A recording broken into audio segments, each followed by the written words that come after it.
একদিন টুনটুনি আর বিড়ালের মধ্যে ঝগড়া লেগে গেল। বিড়াল বলল, আমি তোকে এক লাফে ধরতে পারবো।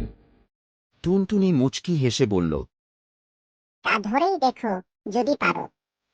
দুজনের মধ্যে ঠিক হলো একটা প্রতিযোগিতা হবে, কে বেশি চটতে আর বুদ্ধিমান। প্রথমে বিড়াল শুরু করল। সে লম্বা লাফ দিয়ে একটা গাছের নিচে পৌঁছে গেল। এবার টুনটুনির পালা। সে ডানা ঝাপটে একডাল হাওয়ার মতো উড়ে গিয়ে গাছের শীর্ষে পৌঁছে গেল।